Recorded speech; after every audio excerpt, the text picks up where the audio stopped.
اب ہم کچھ پاکستان کی سیاست کے اوپر تفصیل کے ساتھ بات کرنے جا رہے ہیں، اور اس پر بات کرنے کے لیے ہمیں اسٹوڈیوز میں جوائن کیا سابق صوبائی وزیر بھی رہے اور پاکستان تحریک انصاف کے رہنما ہیں تیمور سلیم جھگڑا صاحب، انہوں نے جوائن کیا۔ بہت شکریہ تیمور صاحب، تھینک یو سو مچ آپ کے وقت کے لیے۔ اوور ٹو یو عامر صاحب۔ جی تیمور صاحب بہت شکریہ آپ کے موجودگی کا۔ زیادہ تر سیاست تو عدالتوں کے ارد گرد ہی ہو رہی ہے۔ کل ہم سب سوچ رہے تھے کہ بہت بڑا سائفر کا ایک دو اور بڑے فیصلے آنے والے تھے، ایک دم سے چھٹی ہو گئی، تو پہلے تو کل اس سے بات کر لے۔ پھر آج جو ہے ایک اور بڑا فیصلہ عدت کا آنے والا تھا، اور اس کیس میں جج صاحب نے فیصلہ محفوظ کیا ہوا تھا، مگر آخر میں انہوں نے کہا میں نہیں اس کو سن سکتا، وہ بھی ٹل گیا۔ کیا کہیں گے؟ دیکھیں، آپ 3-4 ایونٹس دیکھ لیں۔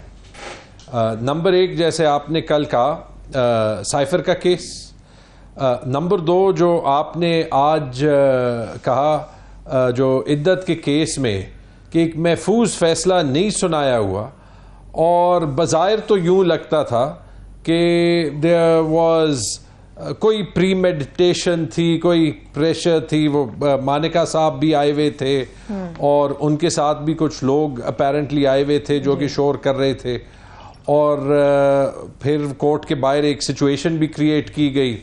لیکن دا پوائنٹ از کہ یہ بھی دیکھ لیں، پھر یہ دیکھ لیں کہ ویسے شرم کی بات نہیں ہے کہ جو یہ ایک دن تھا جو کہ نان کانٹروورشل ہونا چاہیے تھا، جس دن ہمارے نیوکلیئر ٹیسٹس ہوئے تھے، کہ وہی شہباز شریف جو کہ آج سے سال پہلے کہہ رہا تھا کہ جمعے کو تو چھوڑیں، ہفتے کو بھی کام کریں، 6 دن کام کریں، کہ فیصلہ نہ سنایا جائے، ایک چھٹی کو پولیٹیسائز کر دیتا ہے، یا ایک ایسے ایونٹ کو پولیٹیسائز کر دیتا ہے جس کو نہیں کرنا چاہیے۔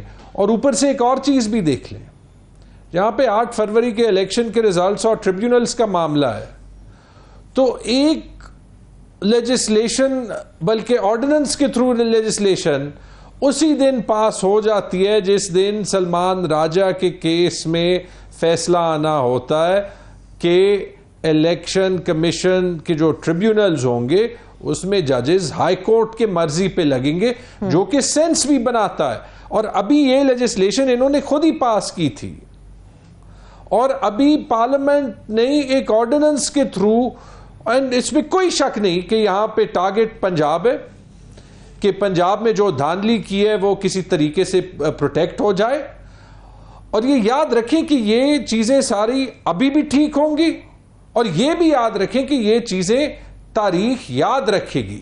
اور اس سب کے اوپر ایک، ویسے میں نے آج رجسٹرار سپریم کورٹ سے ایک عجیب اور غریب خط بھی دیکھا ہے، جس سے زیادہ شاید آئی ڈونٹ نو کہ ہم جو ہے کون سی چیز جو ہے وہ کنٹیمپٹ میں آتی ہے کہ نہیں، لیکن اپیرنٹلی برٹش ہائی کمشنر نے کوئی بات کی تھی بیٹھ کے فیصلے پہ، اور رجسٹرار سپریم کورٹ نے پورا ایک خط لکھا ہے جس میں اس نے پوری تاریخ کا حوالہ جو ہے وہ دے دیا۔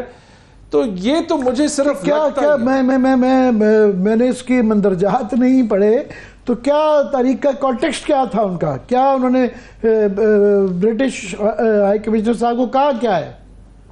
انہوں نے خط میں یہ لکھا ہے کہ بیسکلی کہ سپریم کورٹ آزاد ہے، آپ نے تنقید کی بیٹھ کے فیصلے کی، جس کی پورے پاکستان نے تنقید کی ہے۔ بہت سے پی ٹی آئی کے مخالف انڈیپینڈنٹ لائرز ہیں یا مخالف اوپینین میکرز ہیں جنہوں نے یہ کہا ہے بلیک اینڈ وائٹ میں کہ جو پی ٹی آئی سے بیٹھ کا نشان چھینا گیا، کہ وہ جو ہے ان فیصلوں کے ساتھ لکھا جائے گا، جیسے کہ مولوی تمیز الدین کا فیصلہ، جیسے بھٹو صاحب کی پھانسی کا فیصلہ۔ تو یہ تو بڑی اچھی چیز ہے، لیکن آپ کہہ رہے ہیں رجسٹرار سپریم کورٹ نے یہ لکھا ہے؟ ہاں لکھا رجسٹرار سپریم کورٹ نے، انہوں نے کہا ہے کہ مجھے یہ سمجھ نہیں آ رہی کہ اگر کوئی اس طرح کا کسی سفیر کے کسی کامنٹری کے اوپر اعتراض ہے تو وہ فارن آفس کر سکتا ہے، اٹارنی جنرل آف پاکستان کر سکتا ہے، حکومت ریاست کرتی ہے۔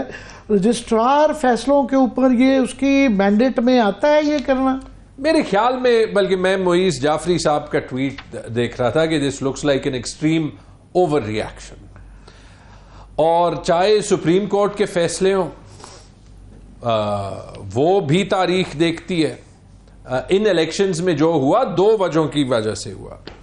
ایک کہ سپریم کورٹ نے پی ٹی آئی کو ایز اے پارٹی نہ بین ہوتے ہوئے اس سے اس کا سمبل چھین لیا, ڈی فیکٹو کنڈیشنز بنا لیے کہ ایک پارٹی کے لیے الیکشنز پارٹی لیس ہو اور باقی پارٹیز کے لیے نہ ہو.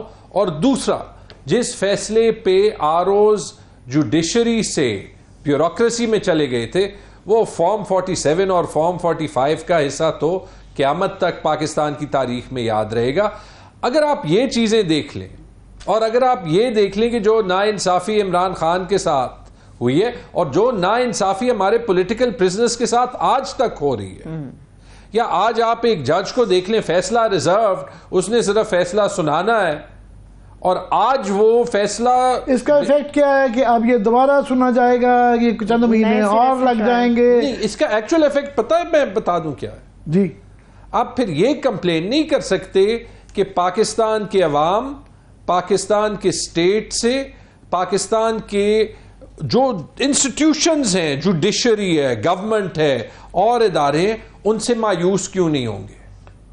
کیونکہ اگر یہ ہوگا, اتنی clearly over the last 2 days ہمارے سارے جوڈیشل سسٹم کو بینڈ کیا گیا. ایک دن کی جی ڈی پی ایفیکٹولی $365 ارب کی جی ڈی پی ہوتی ہے, یعنی ڈیلی جی ڈی پی تقریباً آپ کی جو ہے وہ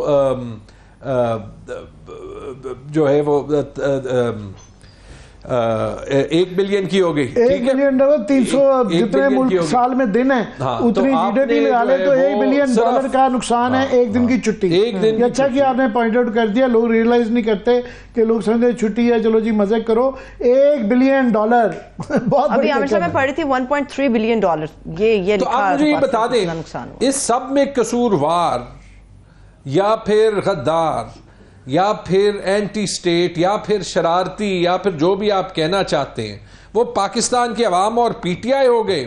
میں اکثر پی ایم ایل این کے بھائیوں کے ساتھ جب ٹی وی پہ بیٹھتا ہوں تو وہ کہتے ہیں کہ جی عدالتیں موجود ہیں, عدالتی نظام موجود ہے, یہ موجود ہے. جب آپ کہتے ہیں کہ بات کریں, میں نے ہمیشہ ایک بات کہی ہے, جب بھی گورنمنٹ سے سیریس آفر آئے گا اور جب بھی یہ نظر آئے گا کہ گورنمنٹ جو ہے وہ مینڈیٹڈ ہے, عدالتیں موجود ہیں. آج ہی یہ جو جس فیصلے کا آپ ذکر کر رہے ہیں کہ لاہور ہائی کورٹ نے جو اضافی الیکشن ٹریبیونل جو پنجاب کے تعینات کرنے کا جو حکم تھا, اس پہ وزیر قانون اعظم طارق صاحب کا بڑا سخت ریئیکشن آیا ہے کہ الیکشن ٹریبیونلز کا قیام الیکشن کمیشن کا اختیار ہے اور ہائی کورٹ کے یہ ہدایات دینا مناسب نہیں تھا. یہ جو آپ یہ جو باتیں آپ کر رہے ہیں, جو الزامات ہیں, تو پھر آل دا مور ریزن ان کو چاہیے تھا کہ کم از کم یہ بہانہ نہیں دینا چاہیے تھا جی ہم نے 8 فروری کو الیکشن ہوئے میں ابھی تک ٹریبیونل نہیں بنایا. حالانکہ آف کورس جب ٹریبیونل بن جاتے ہیں, وہ پچھلے کئی دہائیوں سے ہم نے دیکھا ہے وہ 5-5 سال لگ جاتے ہیں. ضروری نہیں ہے ٹریبیونل لگانے کا مطلب ہی یہی ہوتا ہے, ٹرک کی ایک بتی ہوتی ہے, 4-5 سال لگتے ہیں. مگر یہاں ٹریبیونل نہ لگانے کی وجہ سے تو وہ پھر مزید شک پڑ جاتا ہے. یہ بھی یاد رکھیں, یہ ٹریبیونل میں کیسز اور کسی بھی پہلے الیکشن میں کیسز ایک جیسے ان کا کانٹیکس نہیں تھا. ہو سکتا ہے جو یہ فارم 45-47 کا قصہ ہو, کہیں ایک آدھ سیٹ میں فاٹا میں یا بلوچستان میں یا ایون جس کو ہم مین سٹریم پاکستان کہتے ہیں وہاں پہ ہوا ہو. کبھی پہلے یہ ثبوت نہیں آیا تھا. آپ نے میری سیٹ کا دیکھا ہے, 66 میں سے 64 پولنگ اسٹیشن کے ریزلٹس پہ کلیئر فورجری ویزیبل ہے. بلینکو کا استعمال, آپ کو پتا ہوگا کہ مجھے پوسٹ میں ایک فارم 45 آیا سیل جو الیکشن کمیشن کے ریکارڈ کا حصہ ہونا چاہیے. آپ کو پتا ہے کہ جب ہم آج بھی فارم 45 مانگتے ہیں تو الیکشن کمیشن کہتا ہے آر اوز سے لے, آر اوز کہتے ہیں الیکشن کمیشن سے لے, اس کے لیے بھی ہمیں کورٹ جانا پڑتا ہے. آپ کو پتا ہے کہ پشاور میں صرف 9 سیٹیں ریگ نہیں ہوئی, 3 اور سیٹوں پہ ایویڈنس الیکشن کمیشن کے ریکارڈ پہ اویلیبل ہے کہ ریزلٹ میں ایک ریکارڈ اور آفیشیل فارم 45 میں دوسرا ریکارڈ, وہاں پہ 2 فارم 45 نہیں ہے. بہت شکریہ, تھینک یو سو مچ. سر وقت بھی میرے پاس ختم ہو گیا. تیمور خان جھگڑا صاحب ہمارے ساتھ